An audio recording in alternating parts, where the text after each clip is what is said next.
Dan untuk membahas bagaimana strategi investasi di era normalisasi, saat ini telah bergabung bersama saya di studio CNBC, Head of Investment Divisi Wealth Management BNI, Samuel Panjaitan. Selamat siang Pak Samuel, apa kabar? Selamat siang Mbak Anneke, kabar baik, puji Tuhan. Baik, puji Tuhan. Baik, kalau kita lihat saat ini Bank Indonesia belum menaikkan suku bunga acuannya. Namun kalau untuk GWM sendiri ini sebenarnya sudah naik. Lalu seperti apa strategi investasi yang paling tepat dilakukan untuk saat ini? Baik, memang kita melihat bahwasannya Bank Indonesia perlu melihat data-data yang terlebih dahulu sebelum meningkatkan suku bunga acuannya. Mereka akan melihat inflasi, kemudian mereka melihat arus pasar global, uang masuk dan keluar di Indonesia. Mereka akan melihat kondisi kurs di dalam negeri sebelum akan memutuskan tingkat suku bunga acuan akan naik atau tidak. Namun kami memiliki ekspektasi bahwasannya kemungkinan besar tentu saja Bank Indonesia akan menaikkan suku bunga acuannya. Dan untuk hal itu kami sudah merekomendasikan kepada nasabah-nasabah kami, investor yang ada di Bank Negara Indonesia, hal yang pertama adalah untuk melakukan shortening duration, Mbak. Untuk menurunkan tenor durasi dari obligasi-obligasinya mereka. Itu tujuannya tentu saja untuk mengurangi dampak dari fluktuasi harga di obligasi di pasar sekunder. Baik, kalau kita mengingat yang kemarin sempat disampaikan oleh The Fed juga dengan rencana untuk menaikkan suku bunga acuannya hingga beberapa kali hingga 2023. Apakah ini artinya juga sebaiknya masyarakat saat ini mengurangi porsi investasi di instrumen yang berbasis pendapatan tetap untuk menghindari volatilitas atau justru sebaliknya ini adalah waktu yang tepat juga untuk mendapatkan peluang yang baik? Ya, ada kecenderungan memang bahwasannya investor-investor sudah mulai mengurangi porsinya dia di obligasi. Tapi khususnya mereka akan melepas obligasi-obligasi tersebut untuk berpindah ke obligasi yang lebih pendek dan bahkan mereka mulai berpindah nih untuk ke sektor-sektor seperti saham dan lainnya. Dan itu menurut kami cukup bagus karena untuk melihat peluang di saham juga bagus sekarang di ekonomi yang mulai naik ini. Dan tetapi tentu saja obligasi tidak menjadi serta-merta akan ditinggalkan karena tentu saja investor butuh yield juga, apalagi yield obligasi real yield yang ada di Indonesia saat ini adalah salah satu yang terbaik di kawasan.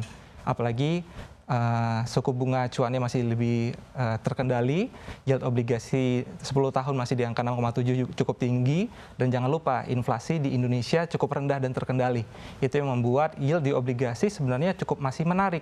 Dan investor tidak serta-merta akan melepas kesempatan itu di sini. Baik, kalau kita berkaca belakangan ini pemerintah juga cukup sering menawarkan instrumen SBN retail dengan berbagai seri begitu. Terkait dengan SBN ini, evaluasi BNI seperti apa terhadap daya tarik instrumen tersebut? Saat ini daya tarik terhadap SBN retail, khususnya yang retail ya, ORI, SR, ST, dan SBR mungkin selama ini semakin lama semakin meningkat. Apalagi literasi keuangannya semakin baik, kemudian untuk membeli SBN retail ini semakin gampang, Mbak, karena tinggal masuk di digitalisasi, begitu kan ya.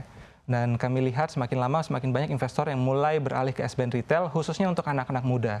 Dan ini juga kami lihat adalah suatu peluang yang bagus ke depannya. SBN retail kami anggap masih akan memiliki minat atau demand yang cukup tinggi di investor retail dalam negeri. Baik, kalau kita mengingat di 23 Mei ini pemerintah merilis SR 016 dan 16 Juni nanti juga pemerintah merilis SBR 011 begitu ya. Lalu terkait dengan SBR 011 ini bagaimana kesiapan penjualan di BNI?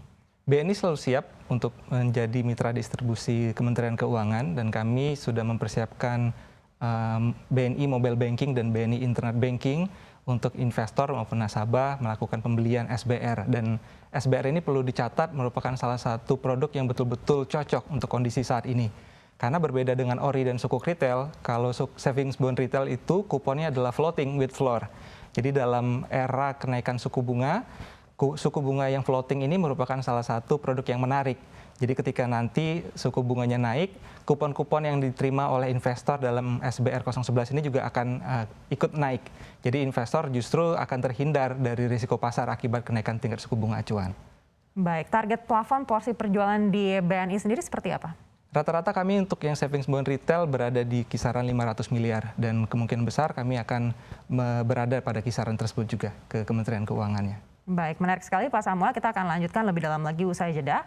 Dan kami akan melanjutkan dialog bersama dengan Samuel Panjaitan. Tetaplah bersama kami di Money Talks Power Lunch. Untuk mengetahui informasi lebih lengkap dan berita terkait, silakan klik link di deskripsi. Dan jangan lupa untuk install aplikasi CNBC Indonesia yang tersedia di App Store dan Play Store. Dan jangan lupa subscribe ya.